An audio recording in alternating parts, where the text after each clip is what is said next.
Hello दोस्तों, welcome to the my YouTube channel JMK education.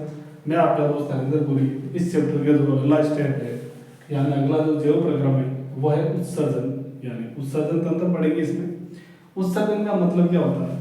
शरीर में जब प्रोटीन जब ग्रहण करते हैं तो उससे बनता है एमिनो अम्ल बनता है, और उसी एमिनो अम्ल से बनता है यूरिया। उसी एमिनो अम्ल से क्या बनता है? यूरिया। और थोड़ी मात्रा के अंदर यूरिक अम्ल का भी निर्माण होता है। और ये यूरिया और यूरिक अम्ल हमारे शरीर के लिए होता है नुकसानदेह होता है, इसलिए शरीर में से इसको बाहर निकालना आवश्यक है।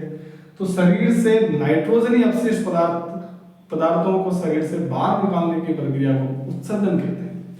और उत्सर्जन तंत्र की जो इकाई है वो है नेफ्रॉन। क्या है भाई? नेफ्रॉन। जैसे आप देख पा रहे हैं, नेफ्रॉन। ठीक है। और उत्सर्जन तंत्र के अंदर हम बात करेंगे तो उत्सर्जन तंत्र के अंदर जो मैंने डायग्राम बनाया वो उत्सर्जन तंत्र का है। और इस डायग्राम के अंदर जो शुद्ध अशुद्ध रक्त है, अशुद्ध रक्त का मतलब इसके अंदर यूरिया है। इसके अंदर क्या है? यूरिया। वो किसके द्वारा आता है? महाधमनी की सहायता से। किसके सहायता से आता है? महाधमनी से। महाधमनी की सहायता से यूरिया युक्त रक्त आता है वृक्क में, यानी इन वृक्क को बोलते हैं किडनी। इन किडनियों में आता है। और ये जो नलिकाएं बनाई गई महाधमनी से नलिकाएं निकलती हैं उनको बोलते हैं वृक्कीय धमनियां।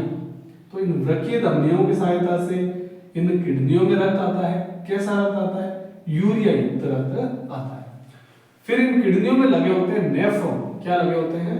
नेफ्रॉन, जो इन रक्त में से यूरिया को अवशोषित कर लेते हैं और एब्जॉर्ब करके अपने पास रख लेते हैं। और बाद के अंदर रक्त हो जाता है शुद्ध, यानी यूरिया रहित हो जाता है। और ये यूरिया रहित रक्त इन वृक्कीय शिराओं की सहायता से महाशिरा में जाती है और महाशिरा की सहायता से फिर शरीर में चला जाता है। ठीक है। अब किडनियों के अंदर इकट्ठा क्या हो रखा होता है? यूरिया।